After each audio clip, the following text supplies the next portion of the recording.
When you want to place items in a store for retrieval to handle customer orders, for instance, you can do this according to two distinct principles. One of them is called the fixed layout or the fixed location system, and the other one is the random location system. In the fixed location system, each item has its own place in the store. So you have a specific shelf aimed at containing a specific product, for instance. This system is quite easy to adapt to variations in order frequency and order volume. And it's also very easy for pickers to find their way around a system like this. You don't need computer guidance to find a specific product, for instance. You learn where specific products are stored. But it also gives you a larger storage volume because you still need the shelf space even if you don't use it to store products. So every slot here may not be 100% full, and this creates, of course, a larger demand on space in the warehouse. The other principle is called a random location system, and this is when each item is placed where it fits at that moment, randomly.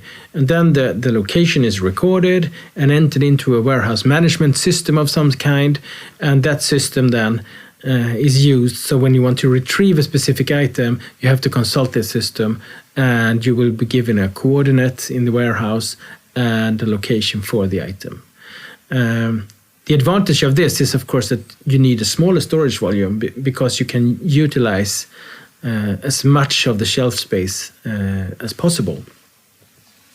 There's also a possibility to combine these two systems, where you use the fixed system for the picking end of the warehouse, where you have pickers to quickly find the correct items and create customer orders, and you use a randomized or a random layout for buffer areas where you keep large volumes of certain products, for instance. So both of them can be used at the same time, but for different purposes within the same company.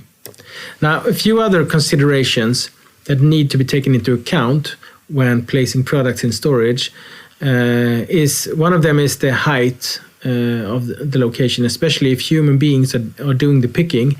You need to take ergonomics into account, where you put heavy things quite low and lighter things a bit higher, and things with high frequency, things you pick very often, should be easily accessible as well, for efficiency and ergonomics reasons.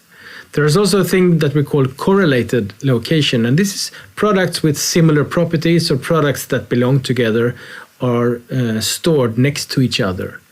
And this could be very efficient from a picking efficiency point of view, but also if products are stored close to each other and they also have a similar appearance, this could also be a factor in picking errors, because it becomes too easy to pick the wrong product if it stands exactly next to the one you really should pick.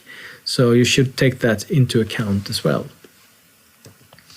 Now, looking into some systems for storage, we can see that we have the stacking system, where you put things, perhaps pallets or boxes, on top of one another. You can also stack in depth. You can put stacks in front of other stacks.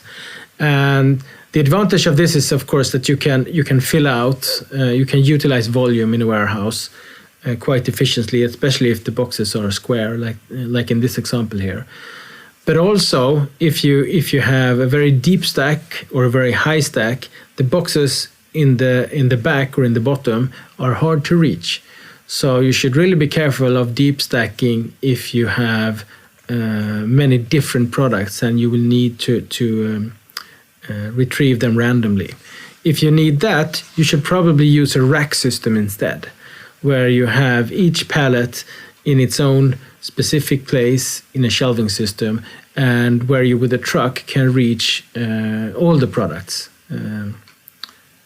that you would need, so that you don't have the problems with deep stacking, for instance.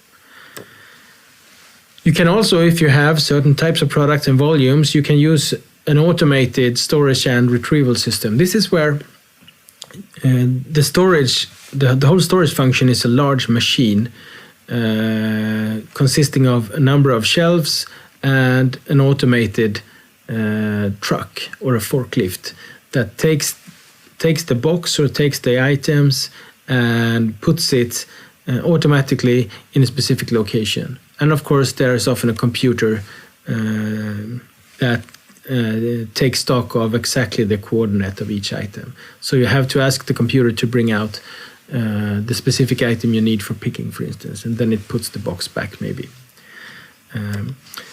You can also, if you have smaller products or items that are picked by humans, you can have what we call a shelving section storage.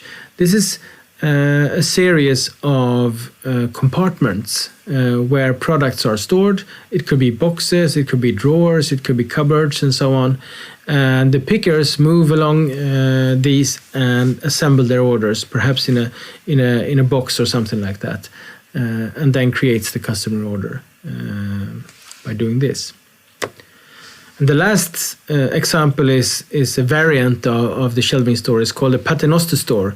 This is a very place-efficient solution where it takes up quite small floor space, but instead it's quite high and it has a revolving shelving system inside, so that you can spin the shelves so that the ones you need, containing the products you need, are cycled around and presented to the picker. And this is, of course, a very efficient way of using floor space, but it's also quite expensive way of storing items. So that need to be taken into consideration when investing in a paternoster store.